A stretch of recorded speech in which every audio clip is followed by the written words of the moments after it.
بسم الله الرحمن الرحيم. السلام عليكم ورحمة الله وبركاته. إن الحمد لله نحمده ونستعينه ونستغفره ونستهديه، والصلاة والسلام على سيد المرسلين محمد وآله وصحبه أجمعين، أما بعد. حاضرین و ناظرین، یہ درس نمبر 1949 ہے اور آج سورہ محمد کی 3 آیتوں کی تلاوت اور تشریح کی جائے گی، آیت نمبر 4، 5 اور 6۔ چلے سب سے پہلے ہم ان 3 آیتوں کی تلاوت کرتے ہیں، لفظی ترجمے اور ترجمے کے بعد تشریح کرتے ہیں۔ اعوذ باللہ من الشیطان الرجیم، بسم اللہ الرحمن الرحیم۔ فَإِذَا لَقِيتُمُ الَّذِينَ كَفَرُوا فَضَرْبَ الرِّقَابِ حَتَّى إِذَا أَثْخَنْتُمُوهُمْ فَشُدُّوا الْوَثَاقَ فَإِمَّا مَنًّا بَعْدُ وَإِمَّا فِدَاءً حَتَّى تَضَعَ الْحَرْبُ أَوْزَارَهَا ذَلِكَ وَلَوْ يَشَاءُ اللَّهُ لَانتَصَرَ مِنْهُمْ وَلَكِنْ لِيَبْلُوَ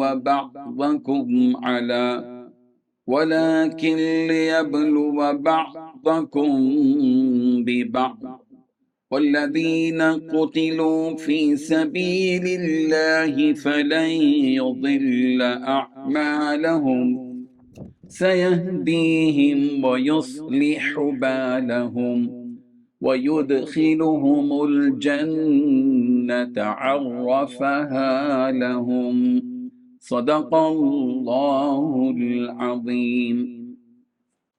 لفظی ترجمہ یوں ہے، فَإِذَا چنانچہ جب لقیتم تم ملو، الذین ان لوگوں سے جنہوں نے کفروا کفر کیا، فَضَرْبَ الرِّقَابِ تو مارنا گردنیں، حتیٰ یہاں تک کہ اذا جب اثخنتموہم تم ان کو خوب قتل کر چکو، فشدو تو مضبوطی سے باندھ دو، الوثاق بیڑیوں میں، فَإِمَّا پھر یا منن احسان کرنا ہے، بعد اس کے بعد، وَإِمَّا اور یا فداء فدیہ لینا ہے، حتیٰ یہاں تک کہ تضع رکھ دے الحرب لڑائی اوزارہا اپنے ہتھیار، ذالکا یہی ہے، ولو یشاء اللہ اور اگر اللہ چاہتا، لن تصرا تو البتہ بدلہ لے لیتا، منہم ان سے، ولیکن لیبلوا لیکن تاکہ وہ آزمائیں، بعضکم ببعض بعض کو بعض کے ساتھ، والذین اور وہ لوگ جو قتلوا قتل کر دیے گئے، فی سبیل اللہ اللہ کی راہ میں، فلن یضل تو ہرگز وہ ضائع نہیں کرے گا،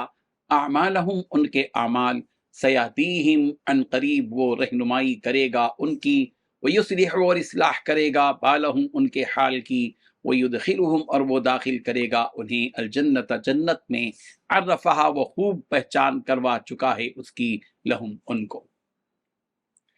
ترجمہ یوں ہے، اور جب ان لوگوں سے تمہارا مقابلہ ہو جنہوں نے کفر اختیار کر رکھا ہے تو گردنیں مارو، یہاں تک کہ جب تم ان کی طاقت کچل چکے ہو تو مضبوطی سے گرفتار کر لو، پھر چاہے احسان کر کے چھوڑ دو یا فدیہ لے کر،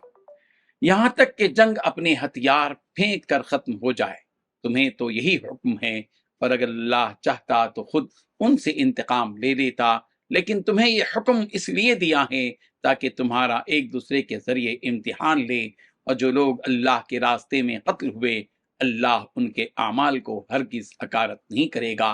وہ انہیں منزل تک پہنچا دے گا اور ان کی حالت سنوار دے گا اور انہیں جنت میں داخل کرے گا جس کی انہیں خوب پہچان کرا دی ہوگی۔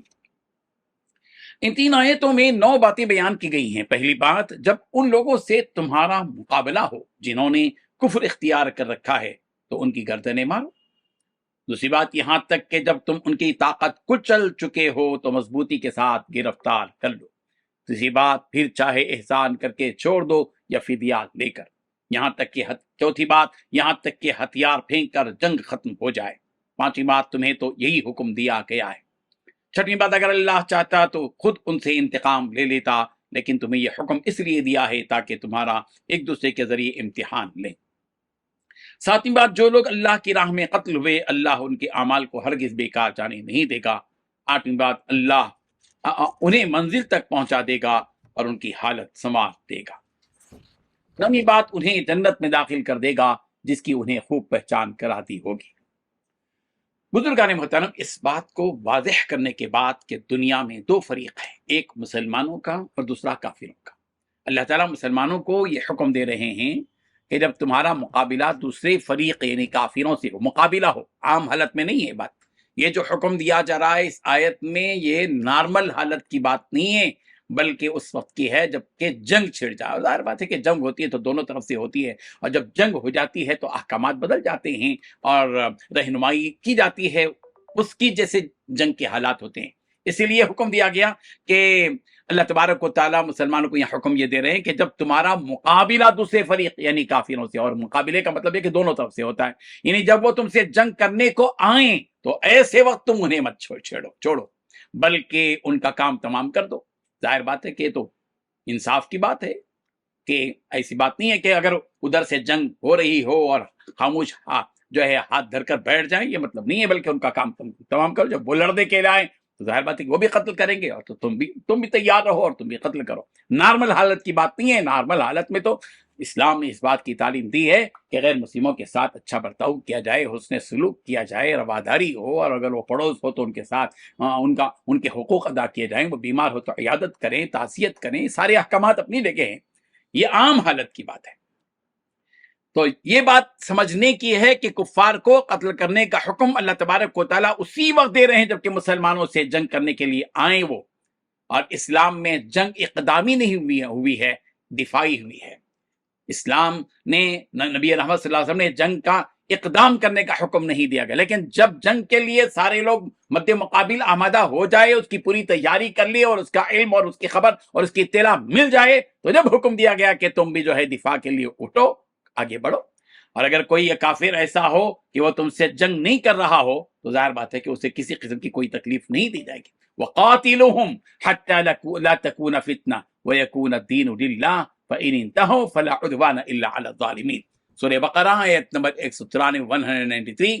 اور تم ان سے لڑتے رہو یہاں تک کہ کوئی فتنہ باقی نہ رہے اور سارا دین اللہ کا ہو جائے۔ پھر اگر وہ باز آ جائیں تو سمجھ لو کہ تشدد سوائے ظالموں کے کسی پر نہیں ہونا چاہیے۔ جو تشدد ہوگا وہ ظالموں کے ساتھ ہی ہوگا، انصاف پسند لوگوں کے ساتھ، امن پسند لوگوں کے ساتھ، اعتدال کے ساتھ رہنے والوں کے ساتھ، اور جو امن چاہتے ہیں، انصاف چاہتے ہیں اور بہتری کی زندگی چاہتے ہیں اور عافیت چاہتے ہیں، سلامتی چاہتے ہیں، ظاہر بات ہے کہ ان کے ساتھ جنگ کا تو سوال ہی پیدا نہیں ہوتا۔ یہ قتال کا حکم صرف انہی کے ساتھ ہے جو مسلمانوں کو ختم کرنے کے لیے جنگ میں آئے ہوں، اور جب دیکھو کہ وہ تم سے ہار گئے ہیں اور اپنی طاقت کو تمہارے سامنے کھو بیٹھے ہیں تو اب تم انہیں جو جنگ کے لیے آئے ہیں قیدی بنا لو۔ قیدی بنانے کے بعد اب اللہ نے تمہیں اختیار دیا ہے کہ چاہے تو تم ان سے فدیہ لے کر چھوڑ دو، یا کہ ان پر احسان کر کے معافی کر دو، یعنی بغیر فدیے کے ایسے ہی چھوڑ دو۔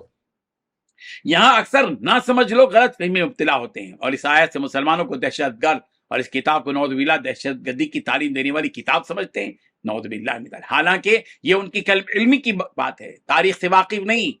حقائق سے واقف نہیں ہے، سیرت نبوی سے واقف نہیں ہے جو لوگ اس قسم کی غلط تعبیرات کرتے ہیں، یہ ان کی جس سے انہیں اس قرآن کو صحیح طور پر سمجھنے سے روکے رکھا۔ یہاں اللہ تبارک و تعالیٰ نے جو بات کہی وہ عین جنگ کے اصول کے مطابق ہے۔ جس طرح جنگ میں ایک فریق دوسرے فریق کو قتل کرتا ہے اور اسے کچلنا چاہتا ہے، اسی کا خاکہ یہاں اللہ تبارک و تعالیٰ نے کھینچا ہے کہ اگر یہ کفار تم سے مقابلہ کرنے اور جنگ کرنے کے لیے تمہارے سامنے آ جائیں اور تمہیں مارنا چاہیں تو ایسے وقت تم ان کو قتل کر ڈالو، اس لیے کہ اگر ہم اسے قتل نہیں کریں گے تو پھر وہ ہمیں قتل کر ڈالے گا۔ لہذا اس آیت کے معنی و مفہوم کو بہت سمجھنا ضروری ہے، ورنہ بہت سارے فتنے جنم لے سکتے ہیں۔ سورہ بقرہ کی آیت نمبر 190 میں فرمایا گیا وَقَاتِلُوا فِي سَبِيلِ اللَّهِ الَّذِينَ يُقَاتِلُونَكُمْ وَلَا تَعْتَدُوا إِنَّ اللَّهَ لَا يُحِبُّ الْمُعْتَدِينَ۔ اللہ تعالیٰ حکم دے رہے ہیں کہ اے مسلمانوں تم لوگ اللہ کی راہ میں انہی سے قتال کرو جو تم سے قتال کرنے کے لیے آئے ہوں، ہاں جنگ کے موقع پر کسی قسم کی کوئی زیادتی نہ کرنا، اس لیے کہ اللہ تعالیٰ زیادتی کرنے والوں کو پسند نہیں کرتا۔ ہمارا اسلام تو جنگ کی حالت میں بھی کسی قسم کی کوئی زیادتی اور ظلم کی اجازت نہیں دیتا۔ حضرت نافع رضی اللہ عنہ کہتے ہیں کہ حضرت عبداللہ ابن عمر رضی اللہ عنہ نے بتایا کہ جنگ میں ایک عورت مری ہوئی پائی گئی تو آپ علیہ الصلوۃ والتسلیم بچوں اور عورتوں کو قتل کرنے سے منع فرمایا کہ بچوں کو بھی قتل مت کرو، عورتوں کو بھی قتل مت کرو۔ یہ نبی رحمت صلی اللہ علیہ وسلم کے اخلاق حسنہ کی دلیل ہے کہ آپ علیہ الصلوۃ والتسلیم نے عورتوں اور بچوں کو جنگ میں قتل کرنے سے منع فرمایا۔ دنیا کا ایسا کون سا سالار ہے جس نے اس طرح کی تعلیم دی ہو؟ بلکہ تاریخ تو اس بات سے بھری پڑی ہے کہ اوروں نے جنگ میں نہ بچوں کو چھوڑا اور نہ ہی عورتوں کو چھوڑا، بلکہ بے رحمی کے ساتھ انہیں قتل کر دیا گیا۔ اللہ تعالیٰ فرما رہے ہیں کہ تم اس وقت تک ان سے جنگ کرو جب تک کہ وہ ہتھیار نہ ڈال دیں، اور اگر اللہ چاہتا تو بغیر ان سے لڑے انہیں مختلف عذاب دے کر، چاہے انہیں زمین میں دھسا کرو یا غرق کر کے یا آسمان سے کوئی بلا ان پر نازل کرتے ہوئے، وہ یقیناً اس طرح کر کے تمہیں کامیابی عطا کرتا، لیکن وہ تمہارا امتحان لینا چاہتا، وَلَٰكِن لِيَبْلُوَ بَعْضَكُم بِبَعْضٍ، لیکن اللہ تبارک و تعالیٰ تم میں سے بعض کا بعض امتحان لینا چاہتا ہے کہ کون اس کی راہ میں اپنی جان قربان کرنے کے لیے تیار ہے اور کس کے نزدیک اپنی جان سے زیادہ اللہ کا حکم پیارا ہے۔ اور جس نے یہ ثابت کر دیا کہ ہمیں اللہ کی دی ہوئی جان اس کے حکم سے زیادہ پیاری نہیں ہے، اور اس نے جنگ میں اپنے آپ کو پیش کیا اور پھر شہید ہو گیا، اللہ اس کے اعمال کو ضائع نہیں کرے گا بلکہ اس کا پورا اجر عطا کرے گا۔ حضرت مقدام بن مادی کرب رضی اللہ عنہ سے مروی ہے کہ رسول اللہ صلی اللہ علیہ وسلم نے فرمایا کہ شہید کے لیے اللہ کے یہاں 6 انعامات ہیں۔ خون کا پہلا قطرہ گرنے کے ساتھ ہی اس کی مغفرت کر دی جاتی ہے، اسے جنت میں اس کا ٹھکانہ دکھایا جاتا ہے، اسے قبر کے عذاب سے بچا لیا جاتا ہے، اسے گھبراہٹ کے دن سے معمون کر دیا جاتا ہے، اس کے سر پر عزت کا تاج رکھا جاتا ہے جس میں کا ایک یاقوت دنیا میں موجود ساری چیزوں سے بہتر ہے، اور 72 جنت کی حوروں سے اس کا نکاح کر دیا جاتا ہے، اور 70 رشتہ داروں کے حق میں اس کی سفارش قبول کی جاتی ہے۔ یہ ترمذی کی روایت۔